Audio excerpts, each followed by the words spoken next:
Sahabat semua, tahukah Anda dengan Banser dan Ansor NU? Ya, Banser dan Ansor NU adalah organisasi yang sudah berdiri sebelum Indonesia merdeka. Tentu sangat banyak sekali jasa-jasa dari Banser dan Ansor NU ini. Berikut dalam peristiwa penumpasan PKI, Banser dan Ansor NU memiliki peran sebagai berikut. Yang pertama, Banser dan Ansor NU menumpas makar PKI pada tanggal 1 Oktober 1965.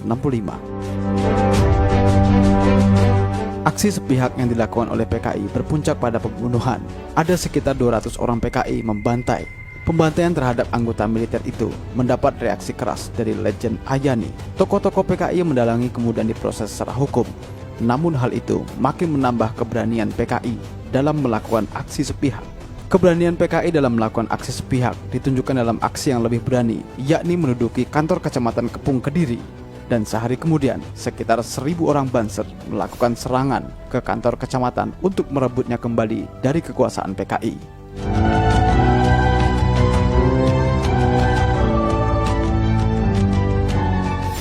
Yang kedua, peristiwa bentrok Banser vs PKI tanggal 10 hingga 27 Oktober 1965.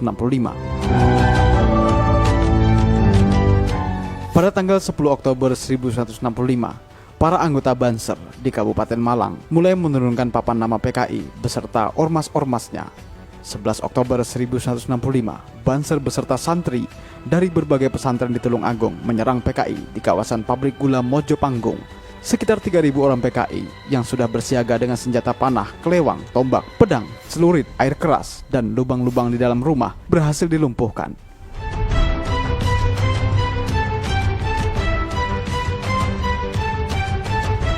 Yang ketiga, penumpasan PKI di Jawa Timur. Di bulan November hingga Desember, dalam suatu aksi penangkapan dan penumpasan PKI di Kediri, misalnya pihak Angkatan Darat menurunkan 21 personil, sedangkan Banser yang dilibatkan mencapai 20.000 personil.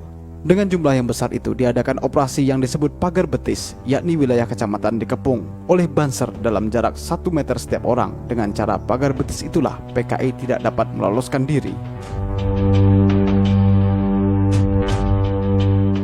Yang keempat, operasi Trisula di Blitar Selatan.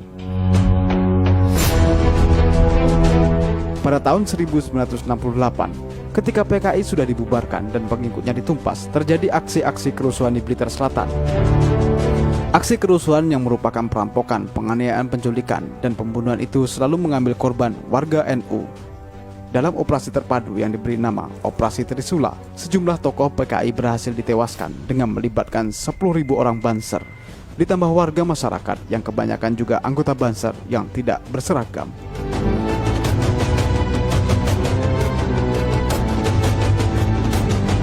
Berdasarkan uraian singkat ini, keberadaan Banser sebagai paramiliter yang digunakan untuk membantu proses penumpasan PKI oleh ABRI pada saat itu memiliki nilai historis yang kuat, di mana semangat anti-komunis yang terkristal dalam doktrin Banser dapat dimanfaatkan sewaktu-waktu oleh pihak ABRI jika negara dalam keadaan terancam. Setelah lepas dari kolonialisme Belanda, perjalanan sejarah Indonesia masih menghadapi banyak masalah di berbagai bidang, khususnya bidang ekonomi, sosial, politik, dan keamanan. Berbagai masalah datang silih berganti, dan yang paling tragis serta tercatat dengan tinta merah adalah peristiwa G30 SPKI yang merupakan usaha PKI untuk merebut kekuasaan negara.